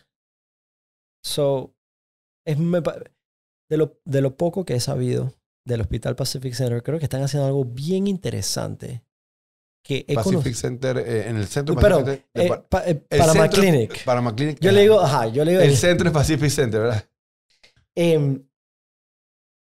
Tienen muchos pacientes de afuera. Sí. Me parece bien interesante eso. Porque en Panamá siempre se ha hablado de turismo médico. Pero realmente ustedes tienen un departamento, literalmente como que de ventas, por decir, que trae pacientes de afuera a Panamá. Sí. El Hospital de Panama Clinic tiene una oficina de negocios internacionales, ¿sí? En la cual su función es atraer a Panamá pacientes extranjeros que buscan buenos servicios de salud, sí. Buen recurso humano, personal capacitado y con buenos equipos. Y ha encontrado un nicho en lo que es el Caribe. San Martín, Curazao, todas estas islas que usualmente iban a Francia, a Holanda, a Colombia, porque sabes que son islas que son Antillas. Son Antillas, sí. Y son colonias de estos países. Y viajaban hasta allá, o sea, una cirugía de corazón. Entonces iban hasta Holanda a operar o hasta Francia. Los jamaicanos toda la vida se han ido a Londres. Exacto, a Londres, Jamaica va a Londres. Sí. Entonces estas islas lo que han visto es que, bueno, hay buena medicina en Panamá. Sí. Abre un hospital que está certificado por organismos internacionales. Hay buenos doctores que tienen preparaciones en el extranjero. ¿Sabes qué? Vamos a ir con ellos para ver cómo están. Y los resultados han sido muy buenos. Y se han recibido más de 1,000 pacientes en 2 años en ese hospital, en cirugía de corazón, cirugía de cráneo, pacientes que vienen a recibir terapia de cáncer, cirugías ortopédicas complejas. Vienen, están un tiempo, se hospedan. Y ahí está es que hay un hotel. Se hospedan en el hotel, tienen un mall ahí mismo, sí. Y luego regresan a su país. Hay cargador de Tesla gratis. Ah, bueno. Yo voy al cine ahí a cada rato, precisamente. Yo recuerdo un reportaje tuyo de que te llamó la atención cuando fuiste ahí, el epóxido del suelo. Pocas veces alguien ha hablado de eso y tú llegaste y dijiste que... Hermano, o sea, yo me acuerdo ese día que tú hablaste de eso. Yo te voy a decir cuál es la otra, el detalle de... Por eso esa plaza y esa gente que construyó ese hospital y todo ese edificio, o sea, yo pongo la mano en el fuego por eso, porque las pilastras en el estacionamiento, típicamente, ¿cómo es la pilastra? Nada, tú tienes la esquina cuadrada. Sí. No. Ellos te rebanaron la esquina para que cuando tú abras la puerta tengas 1 pulgada adicional y no golpees la puerta contra la esquina de la pilastra. Y la atención al detalle. Y sí, el piso. O sea, recuerda, cuando esto abrió, cuando la plaza, cuando el hospital abrió y todo ese parking era tiempo de COVID. Tiempo de COVID. Y yo me recuerdo ir ahí por primera vez y yo dije, yo puedo comer de este piso. Y era este piso de epoxi porque en Panamá estamos acostumbrados, de hecho, vea cualquier edificio, el más lujoso de este país, y el piso de cemento. Hasta tiene pedazos de concreto tirado ahí. Que no lo terminaron. Exacto. Vete al Trump, ahí mismo donde yo vivo, hermano. Ey, pero el piso de ese estacionamiento, que es el estándar en el resto del mundo, por lo menos en el primer mundo. Pero aquí en Panamá estamos acostumbrados a cortar esquinas, ¿no? A ahorrar en los detalles. En los detalles. Y ahí es donde, chuchi, sí, ese piso me acuerdo, brutal. Cuando tú fuiste ahí. Brutal. Y después agregaron el cargador de Tesla y yo dije, chuchi, estos manes son unos monstruos. ¿What? Y hay un helipuerto, ¿verdad? Y hay un helipuerto, es el único hospital privado que tiene helipuerto. ¿Ha llegado un paciente por helipuerto? Sí, ya se aprobó, sí ha llegado un paciente y hemos trasladado pacientes de aquí al interior también. Wow. La semana, hace como 2, 3 semanas, estaban culminando los permisos de aeronáutica civil ya para formalizar. Incluso hubo un curso, un entrenamiento internacional Ajá. de traslado de pacientes graves. Pero ya está habilitado para aterrizar, para que pueda ser utilizado por el helicóptero. ¿Cuántos reggaetoneros los han llamado para filmar videos ahí? Porque siento que eso sería dizque, el prime use de un panameño. Bueno, lo que vi en estos días una barbería de un paisano tuyo que tiene ahí en el mall. En el mall. Ajá. Él hizo su propaganda. La propaganda de la barbería, la hace ahí arriba, los barberos afeitando a alguien ahí arriba en el helipuerto. Eso está bien cool. Estuvo bien ingenioso, por ahí te la voy a mandar. Me imagino que varias gente de ahí tiene la facilidad con los dueños de subir al helipuerto, ¿no? Pero eso está bien cool. Sí, tuvo sólido ese reportaje. Ok, entonces hoy en día ya estás más relax. Sí, ya estamos más relax. Pero tú tienes más vida. Ya tú respiras. Ya yo respiro ya. Gracias a Dios. Yo creo que todo el país puede decir eso, pero en el caso de los médicos es muy importante hacer la pregunta. La verdad, creo que los médicos han hecho un desgaste, todo el personal de salud, y ya se respira un poco más de tranquilidad gracias a la vacuna, gracias a nuestro sistema inmunológico, gracias a muchas cosas. Yo siento que Panamá fue bendecido. Mares por los dos lados, brisa, llevándose un poco del virus. La verdad, cuando buscas las teorías de por qué no nos fue tan mal como otros países, hay tantas teorías. Creo que una de esas tiene que ser la rápida cobertura en vacunación. Sin duda. Mira lo que tú dices de Jamaica, ¿cómo que eso? Que 18%, 14%. Poco. Claro, nosotros estamos cerca del 90% de vacunación. Es una locura. Me explico, eso es una bendición, haber tenido buenas vacunas, que el personal de salud no abandonó los hospitales, que se cerraron las fronteras y la restricción de movimiento a tiempo para poder contener a la gente que se quedó en casa. Eso fue lo máximo. Todas esas cosas fueron aportando que somos un país de 4 millones, etcétera. Y bueno. Julio, ese día para mí, déjame explicarte algo. Okay. Ahorita cuando tú dijiste que tú eres un man que viaja, yo sonreí, porque en verdad yo no viajo. Yo tengo 7 años de no salir del país. Y cuando emiten la noticia de que cierran el aeropuerto, hermano, yo salté en un pie. Yo brinqué de la felicidad y yo tuiteé de una vez, pueblo panameño, bienvenidos a País por Cárcel. Yo seré su guía. Porque por primera vez yo estaba igual que todo el mundo. Y ya yo no tenía que ver los stories de este que viaja a Disney, que el otro que viaja de vacaciones, el otro en el crucero. No. Ahora todos iguales. Ahora ponte a hacer ejercicio en casa. Ponte a enseñarme cómo tú haces tu cupcake y tu brownie en casa. Dale. Bueno, esas son las cosas positivas de la pandemia. Sí. La cosa positiva de la pandemia es que nos enseñó la virtualidad, muchos trabajos que son hasta más eficientes a distancia. Tú acabas de decirme que tú estás haciendo muchas consultas virtuales. Muchas teleconsultas y son hasta más efectivas que el paciente venga al consultorio, que tenga que esperar, que tenga que salir de la comodidad de su casa. Son, muchas de esas son igual de efectivas. Las teleconsultas, o sea, la virtualidad y la tecnología nos enseñó en la pandemia a convivir más tiempo en casa, a buscar la manera de entretenerse en casa. Correcto. Con nuestros hijos. Tu hijo no se entretuvieron contigo, porque tu hijo estaba jugando videojuegos probablemente. PlayStation. Sí, ahí está. No, para los gamers. Cuando nos dijeron, quédate en casa, nosotros dijimos que no me lo tienes que pedir, esto lo hago naturalmente. Exacto. Este es mi estatus. Y las clases virtuales hasta se enfocaba más. Sí. No, la verdad que tuvo sus cosas positivas. Sí. Una cosa que hay que aprender eso. Tuvo cosas positivas. Yo creo que, mira, las parejas que lo sobrellevaron. Ya van a durar toda la vida. Toda la vida, ¿ok? Eso sí. Y los que estaban 3 con 2 se demostraron de que no podíamos estar juntos. Sí, totalmente. Y yo creo que la otra cosa que el panameño aprecia más que nunca hoy en día es el labor de un profesor y la escuela. Porque después de tener que educar a tus propios hijos en casa y estar encima de ellos, tú mismo, el día que los despidieron para ir a la escuela, probablemente los padres se abrieron la champaña. Cuando abrieron la escuela de vuelta, ábreme la champaña, hermano. Quédate. ¿Qué? 2 con 3. Que se quede 3 a 4. Dale, quédatelo más tiempo, no me importa. Sí, señor. Es verdad. Los profesores y la escuela. Otra de las cosas. Ahora, esa fue una cosa que me pareció un poco foco. Que abrieron los casinos y no las escuelas. De hecho, tú podías ir preso, pero no ir a la escuela. O sea, la cárcel estaba abierta, la escuela no.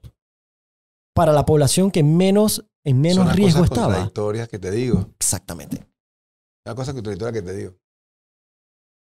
Y para los niños que realmente el desarrollo social, la interacción social es muy importante para su desarrollo cognitivo.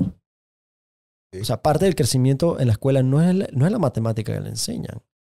Es la interacción. La interacción, la convivencia social. Totalmente. Conozco mucho, yo tengo un primito. Pelado era as en la escuela, mejores notas. Le iba mal con las clases por Zoom. Comenzó a fracasar, no le iba bien. O sea, hay ciertas personas que probablemente le fue mejor. El mecanismo era diferente y le fue mejor. Pero mira, por ejemplo, los que tienen déficit de atención, ajá, caso de mi hijo, la virtualidad le hacía enfocarse más. No, se distrae menos y le empezó a subir las notas. O sea, los adolescentes, los niños que tienen déficit de atención, eso los ayuda porque se distraen menos. O sea, ahí hay una ventaja.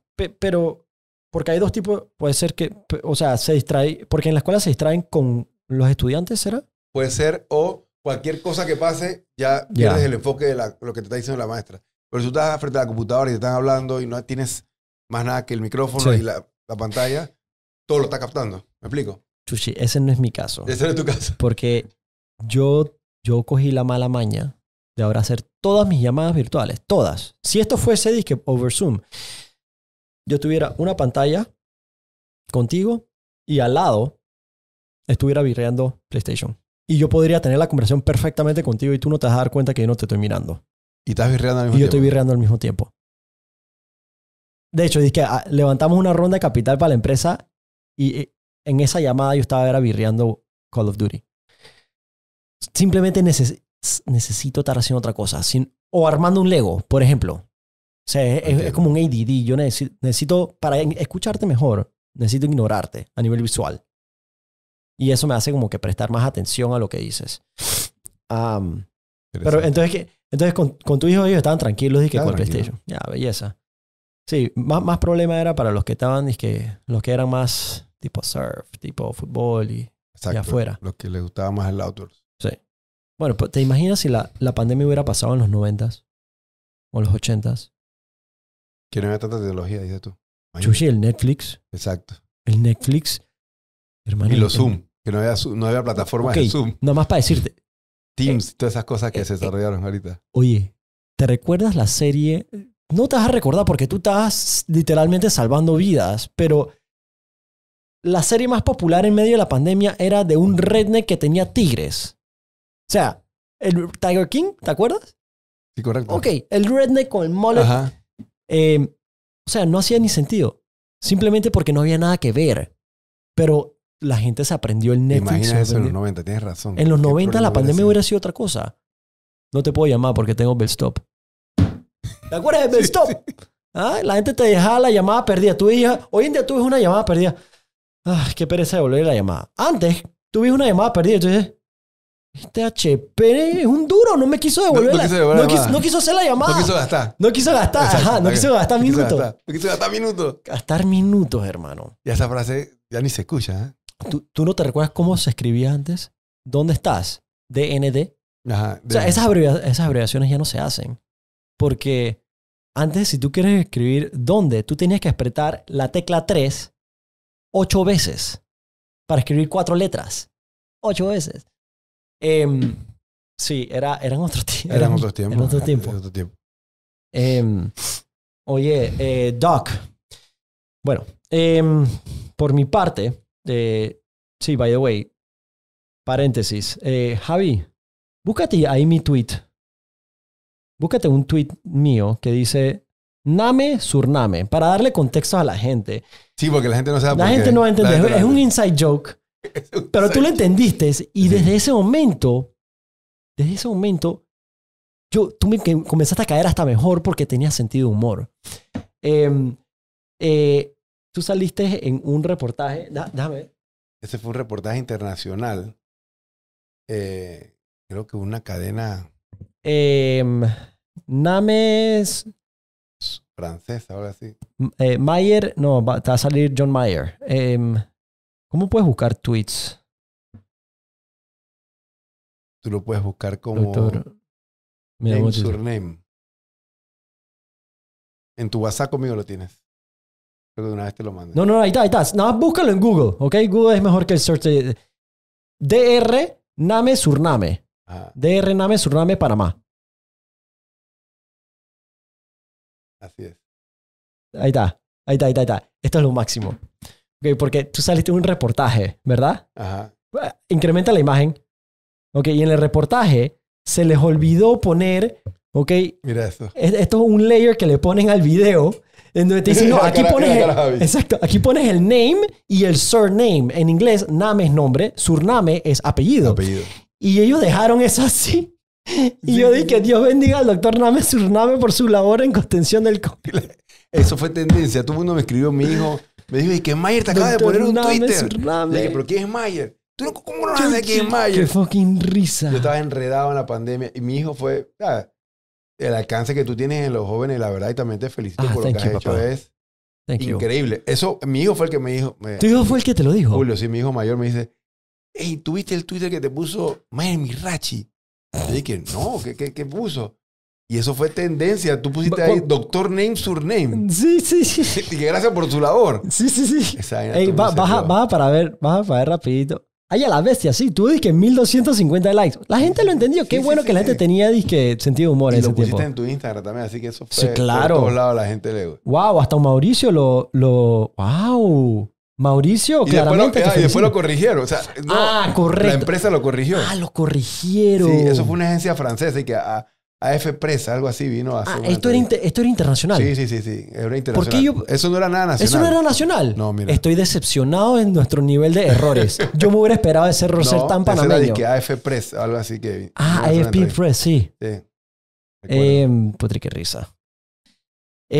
No, mira, eso que me dices, como me dices de que tus hijos fueron los que te... Sí. Yo tomo eso mucho en cuenta porque saber que son los niños que me escuchan y me oyen, eso sí carga cierta responsabilidad en mí que me lleva a ser bien cauteloso en cada cosa que digo porque no quisiera aportar a esa masa de mala influencia que existe. No. Mira que ahora yo te pregunto a ti, o digamos que te reconozco a ti, que tú eres un influencer panameño que tiene un impacto muy positivo en la población joven. Y tú te sabrás esto más que yo.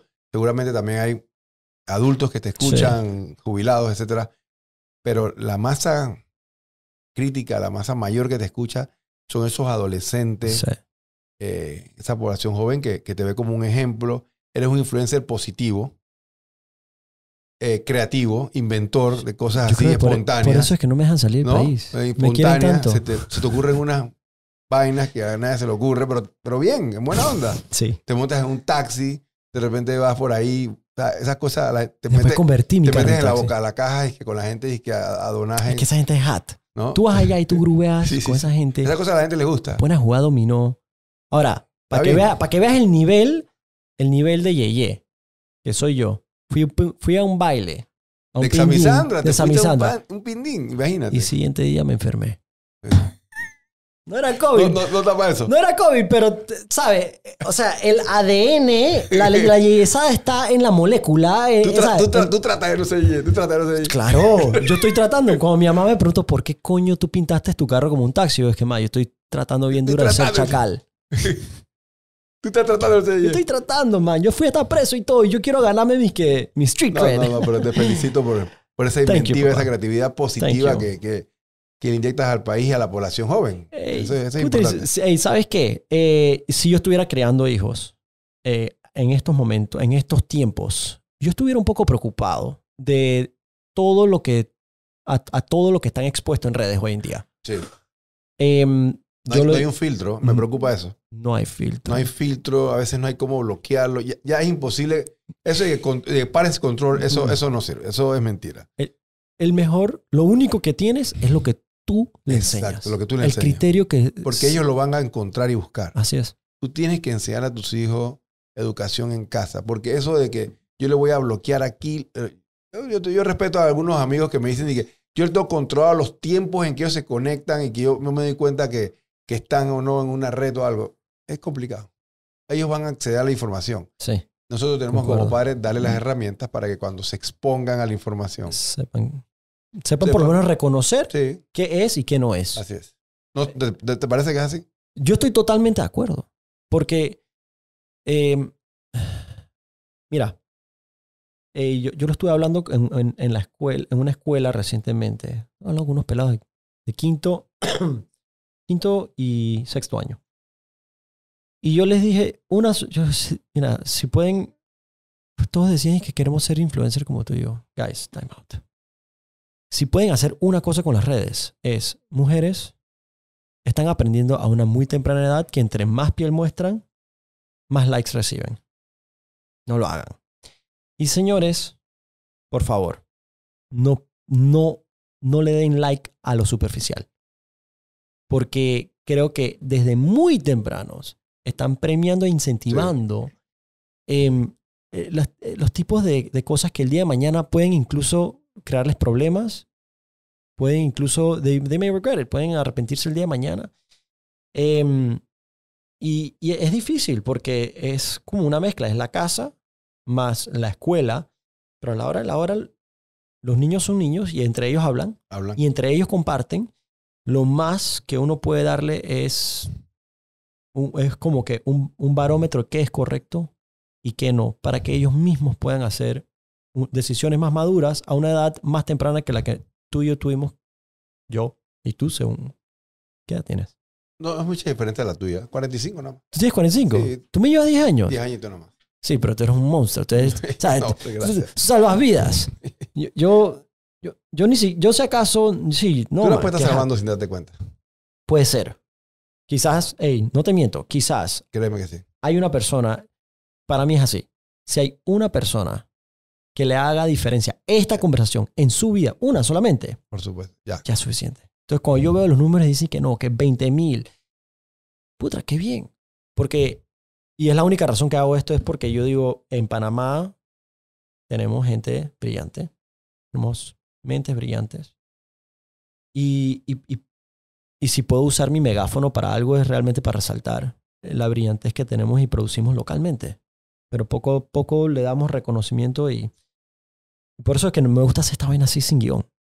Porque puta, a veces cuando las cosas son con guiones o espontáneas, son mejores.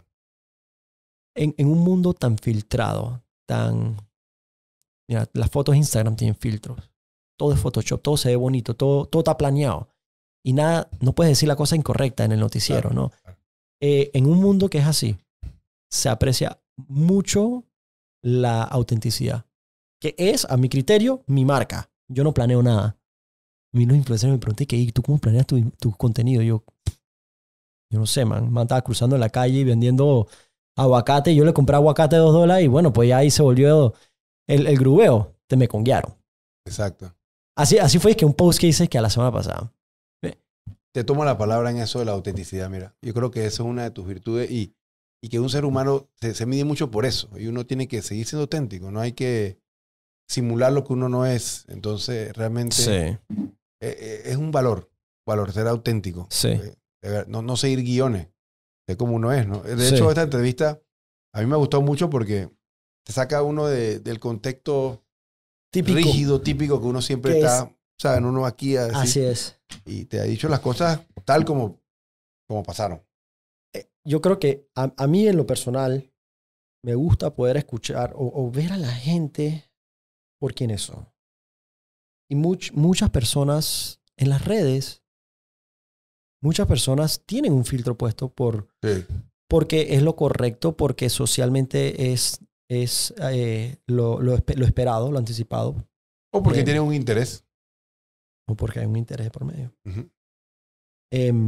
Muy pocas personas están dispuestas a ser honestos y yo creo que simplemente si tú puedes ser tú sin miedo a qué dirán muchos peladitos. Y yo lo hablaba, por ejemplo, con Judy el otro día, que desde niño a los niños le dicen que, hey, no llores. eso de niña. Y hay niños que literalmente no lloraban porque qué pensarán los otros amigos. Entonces, esa mentalidad de qué pensarán los demás, eso es a los 9 años. Pero a los 39 años, la gente todavía está pensando qué pensarán de mí.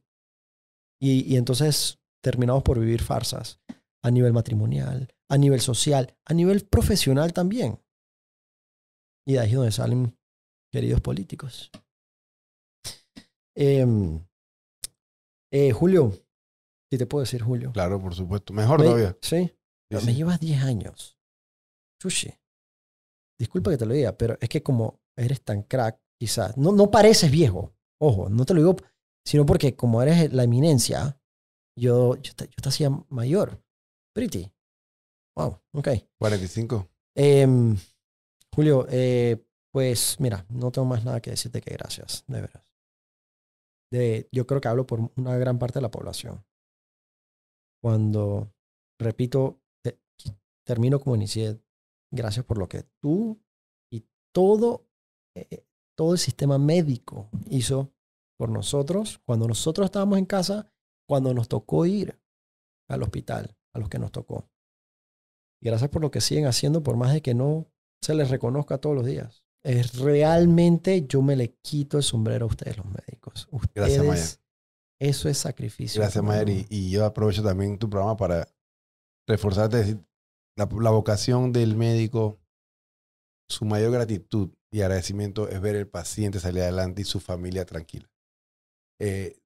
Nada de lo que hicimos era esperando un reconocimiento, una placa, que alguien se parara y nos dijera, sino simplemente ver que el país pudo solventar esta situación que nadie la buscó, que cuando nos llamaron estuvimos allí, dando nuestros mejores conocimientos, ver hoy el país andando, ver hoy familias juntas de nuevo, pacientes que salvamos.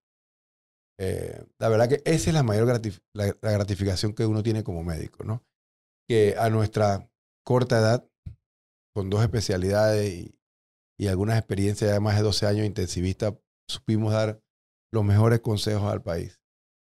Como siempre resalto en mis conferencias, sin ningún interés particular, político, económico, ni favorecer a nadie, sino era pensando en lo mejor para la colectividad. Eso nos costó algo en las redes sociales, campañas antivacunas, hasta demandas, esas cosas. ¿Demandas? Sí, demandas de la gente antivacuna, pero eso no va a progresar ni nada, pero todas todas esas cosas pasaron, pero nada de eso. Tras que se sacrificia. Nada de eso. Nada de eso nos va a quitar, la verdad, la gratificación de ver nuestros pacientes salir adelante, de ver el país salir adelante, de gente como tú que nos agradece, la gente en la calle cuando nos ve, nos dice, doctor, gracias por todo lo que hizo. Eso tú eres un rockstar, ¿eh? Eso. Habla claro, habla claro. No, tú llegas a un restaurante y la gente te reconoce. No, pero la gente que sabe te reconoce y qué hat. Qué bueno.